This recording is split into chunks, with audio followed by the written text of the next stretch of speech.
नमस्कार दोस्तों, स्वागत है आप सभी लोगों का हमारे YouTube चैनल पर। और आज हम जानेंगे कौन थे सूर्य देव के 5 शक्तिशाली पुत्र और ये पांचों पुत्र आखिर कितने शक्तिशाली थे। तो चलिए आज का वीडियो शुरू करते हैं। सूर्य देव का परिवार काफी बड़ा है। उनकी संज्ञा और छाया नाम की 2 पत्नियां और 10 संतानें हैं, जिनमें से आज हम 5 शक्तिशाली संतानों के बारे में बात करेंगे। सूर्य देव की 2 पत्नियां संज्ञा और छाया हैं। संज्ञा सूर्य का तेज न सह पाने के कारण अपनी छाया को उनकी पत्नी के रूप में स्थापित करके तप करने चली गई थी। लंबे समय तक छाया को ही अपनी प्रथम पत्नी समझकर सूर्य उनके साथ रहते रहे। ये राज बहुत बाद में खुला कि वे संज्ञा नहीं छाया है। संज्ञा से सूर्य को जुड़वा अश्विनी कुमारों के रूप में 2 बेटों सहित 6 संतानें हुई, जबकि छाया से उनकी 4 संतानें थी। सबसे पहले हम शुरुआत करते हैं सूर्य देव के 5वें पुत्र अश्विनी कुमार से। संज्ञा के बारे में जानकारी मिलने के बाद अपना तेज कम करके सूर्य घोड़ा बनकर उनके पास गए। अश्विनी यानी घोड़ी के रूप में थी। दोनों के संयोग से जुड़वा अश्विनी कुमारों की उत्पत्ति हुई, जो देवताओं के वैद्य हैं। कहते हैं कि दधीचि से मनोविद्या सीखने के लिए उनके धड़ पर घोड़ों का सिर रख दिया गया था और तब उनसे मधुविद्या सीखी थी। अत्यंत रूपवान माने जाने वाले अश्विनी कुमार नासत्य और दस्त्र के नाम से भी प्रसिद्ध हुए। सूर्यदेव के चौथे पुत्र के बारे में बात करेंगे। सूर्यदेव के चौथे शक्तिशाली पुत्र थे सुग्रीव। पौराणिक कथाओं के अनुसार सुमेरु पर्वत पर ब्रह्मा जी का कोट था, जो 100 योजन विस्तृत क्षेत्र में फैला हुआ था। एक बार की बात है, वहाँ तपस्या करते हुए अचानक से ब्रह्मा जी की आंख से आंसू की 2 बूंदें गिर गई। ब्रह्मा जी ने उन्हें हाथ से पोंछ दिया, तब एक बार धरती पर गिर गई, जिससे एक बानर का जन्म हुआ। तब उन्होंने कहा, तुम इसी पहाड़ी की चोटी पर रहोगे। इस पर बानर वहीं रहकर नियमित रूप से ब्रह्मा जी को पुष्प अर्पित करने लगा।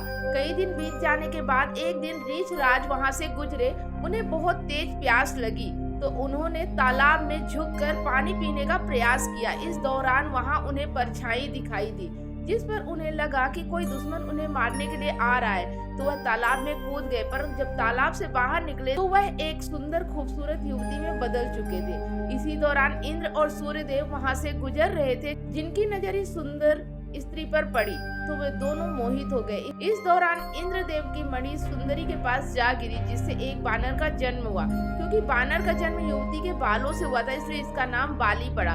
जबकि इस युवती के गले पर सूर्य की मणि जा गिरी, जिससे एक और बानर का जन्म हुआ, जो आगे चलकर सुग्रीव के नाम से जाना गया। अब हम बात करते हैं सूर्यदेव के तीसरे पुत्र कर्ण के बारे में।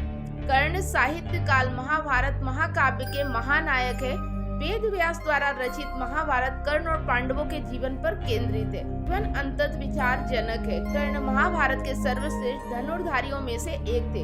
कर्ण 6 पांडवों में सबसे बड़े भाई थे। भगवान परशुराम ने स्वयं कर्ण की श्रेष्ठता को स्वीकार किया था।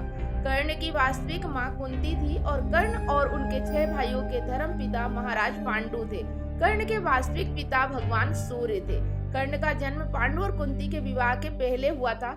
कर्ण दुर्योधन का सबसे अच्छा मित्र था और महाभारत के युद्ध में वह अपने भाइयों के विरुद्ध लड़ा। कर्ण को एक आदर्श दानवीर माना जाता है, क्योंकि कर्ण ने कभी भी किसी मांगने वाले को दान में कुछ भी देने से कभी भी मना नहीं किया, भले ही इसके परिणाम स्वरूप भले ही उसके अपने प्राण संकट में क्यों न पड़ गए हो। सूर्यदेव के दूसरे महाबलशाली पुत्र के बारे में बात करेंगे, तो है यम। धर्मराज या यमराज सूर्य के सबसे बड़े पुत्र और संज्ञा की प्रथम संतान है। यमी यानी यमुना नदी सूर्य की दूसरी संतान और ज्येष्ठ पुत्री है, जो अपनी माता संज्ञा को सूर्यदेव से मिले आशीर्वाद चलते पृथ्वी पर नदी के रूप में प्रसिद्ध हुई। तो यम और यमी दोनों सगे भाई बहन हैं। अब हम सूर्यदेव की महाबलशाली और सबसे शक्तिशाली पराक्रमी संतान के बारे में बात करेंगे, शनिदेव। सूर्य और छाया की प्रथम संतान है शनिदेव, जिन्हें कर्म फलदाता और न्यायाधिकारी भी कहा जाता है। अपने जन्म से शनि अपने पिता से शत्रु भाव रखते थे। भगवान शंकर के वरदान से वे 9 ग्रहों में सर्वश्रेष्ठ स्थान पर नियुक्त हुए और मानो तो क्या, देवता भी उनके नाम से भयभीत रहते हैं। तो ये थे सूर्यदेव के सबसे शक्तिशाली पुत्र।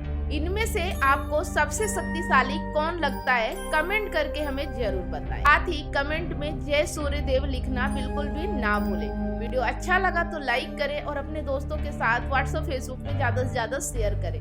रोजाना अगर आप हमारे चैनल पे ऐसी ही पौराणिक कथाएं सुनते व देखते रहना चाहते हैं तो चैनल को अभी के अभी सब्सक्राइब जरूर कर लें, साथ में बेल आइकन प्रेस करें ताकि जब भी कोई नया वीडियो मैं अपलोड करूं उसका नोटिफिकेशन आपके पास सबसे पहले मिले। वीडियो अगर आप फेसबुक पेज पे देख रहे हैं तो पेज को फॉलो करें, स्टार देके हमें सपोर्ट जरूर करें। फिर मिलते हैं एक नई जानकारी के साथ नेक्स्ट वीडियो में। तब तक आप सभी लोगों को वीडियो अंत तक देखने के लिए बहुत बहुत धन्यवाद।